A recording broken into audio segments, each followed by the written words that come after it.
has to be one of the most unique horror films I've seen in years. By no means was I really anticipating Dooba Dooba going into it. I had heard some quiet buzz surrounding it, and I figured I would check it out. The horror genre can have a lot of generic and predictable movies, or you can have a lot of unique and weird stuff, kind of movies that may not be for general audiences necessarily, but fans of the genre can really latch on to. The basic idea surrounding this movie is that you have the movie basically taking place through in-home security cameras, and a girl and her babysitter having a very strange night, to say the least. That's all I'll tell you. I feel like you should go in blind because it is so unique, and visually and just watching it, it feels like a corrupted VHS tape. That's the best way to describe it, I feel like. It doesn't really attempt to tackle too much in its story. The movie has a very short runtime. It's under an hour and 20 minutes, so you're kind of in and out, and there's not much to really chew on in terms of the story itself. But what you can chew on is kind of just the visuals and what the movie and the director specifically is trying to make you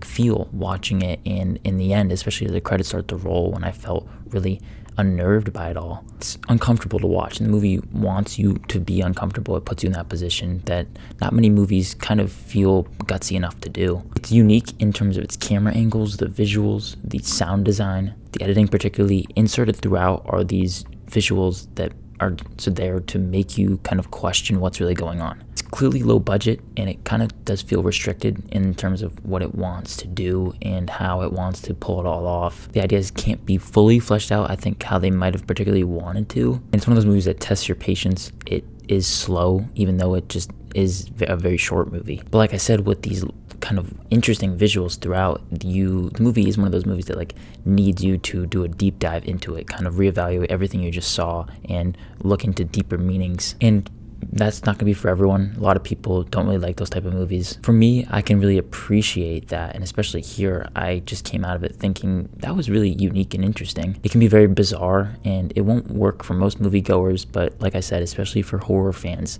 they're going to find this, and I feel like they're going to think it's pretty interesting. It's experimental filmmaking. It is one of those movies that begs you to really just kind of go on the journey and question what you're watching. I think the number one thing for me coming out of it is that I just really appreciated it, and for what it was doing. I found the story to not be one that I was really interested in. And even though it is slow, I was always curious to see where it was going to go. So in the end, it's one that I can definitely appreciate, while maybe not one that I was overly in love with. But particularly from a filmmaking perspective, that's what I appreciated the most, in just how experimental it was and how it felt out of the ordinary and unique. I'm going to give Dooba Dooba a C+, and I would recommend this one especially for horror fans. If you hear all this and you're like, I don't think that's going to work for you, then I don't think the movie is going to surprise you and actually be one that wins you over by the end of it. But if you're curious, I would definitely give it a shot. If you enjoyed this video, hit that like button and subscribe to the channel if you haven't already. Thank you so much for watching this video, and as always, look forward to more content coming soon. My name is Ben, people call me Meter, and I'll see you guys in the next one.